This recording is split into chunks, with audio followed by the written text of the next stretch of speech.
të tashëm.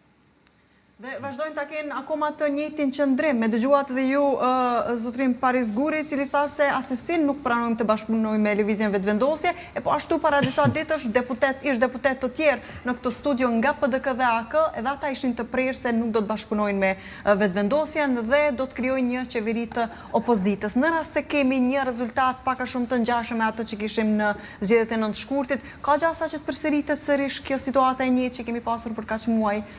Nuk e besoj që do jetë rezultati i njëjtë. Unë mendoj që rezultati i Vetëvendosjes do jetë shumë më lartë se që ishte në këtë vit, domethënë në shkurt. Çfarë ju bën të mendoni këtë?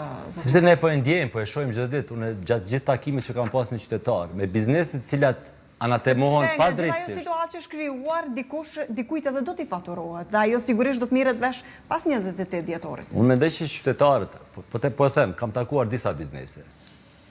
Bizneset absolutisht që janë shiko, e thash edhe në fillim që disa biznesi, vetë natyra biznesit është që të arrijë majat. Edhe kur të arrijnë majat, provon diçka tjetër akoma më shumë, më lartë. Qytetarët e shohin kush ka qenë bllokuesi i këtyre. Nuk ka qeveri që ka bërë investime kapitale më të mëdha se qeveria Kurti. Llogarit në vitin 2008, dikon 2020, ne për 3 vitet e fundit kemi 35% më shumë investime kapitale. Është para që shkon direkte të qytetarit përmes kompanive që bëjnë punë në qeverinë. Këto janë para që mbritën të xhepat e tyre. Pastaj bizneset e caktuara të cilat kanë ndërtu. Shiko, ka kalu koha që bizneset e caktuara ose qeverit ndërtojnë politika për biznese me adresë. Qeveria Kurti pikërisht është për këtë, që të paktën të bëhet shpërndarja në mënyrë proporcionale e paras publike. Nuk mundet qytetarët, shiko, 1.3 miliard subvencione, grante, ka shku tek biznesi. Kjo nuk ka ndodhur për 20 vite të kaluara.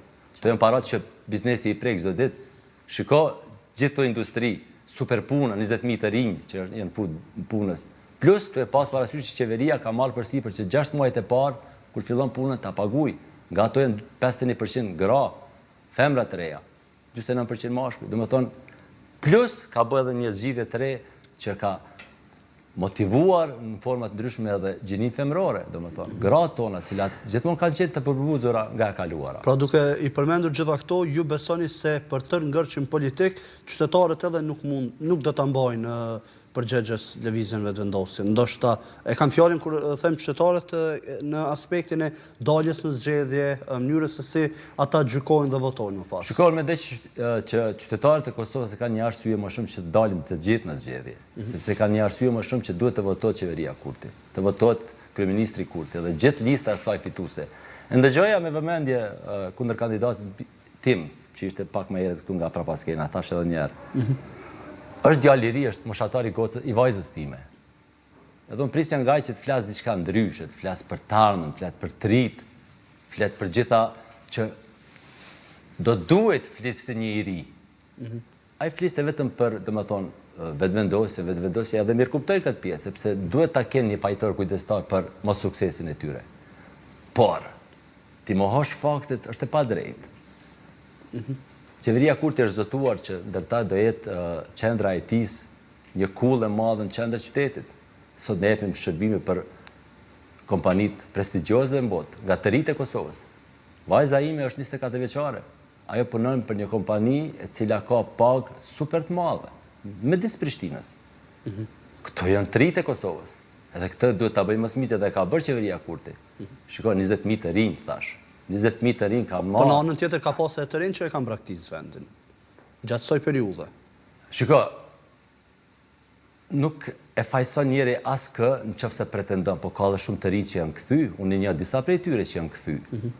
Se kanë kuptuar që ndoshta paga në parim mund të mashtrohet, njeri thotë unë i marr 3.000 euro ose 4.000 në Gjermani, po ne e dim shpenzimet e Gjermanisë, po i dim edhe shpenzimet e Kosovës. Kur të vërë në peshore, shumë e mirë është një pasë. Në drejtën edhe në Kosovë nuk është jeta shumë e lirë për momentin. Shiko, tashi na jemi të mvarur për shumë gjëra nga importi. Detyrimisht ne nuk jemi përcaktues në çmime. Për shumë, paramendoj keni qeverinë e kaluar që nuk e ka dorë ose e ka dërguar kushtetuese këtë për çmimin tavan. Kush duhet ta fajsoj? Pastaj qeverinë Kurti. Sepse qeveria Kurti ka pas ndërmend këtë punë ta bëj të parën. ti definoj çmimet, ta di tavanin e tyre. Këtë e ka bërë opozita. Qartë. Sepse si ka konvenu kjo politikë, se kam parë që... Po. Vazhdo të lutem. Është diskutuar shumë fotografia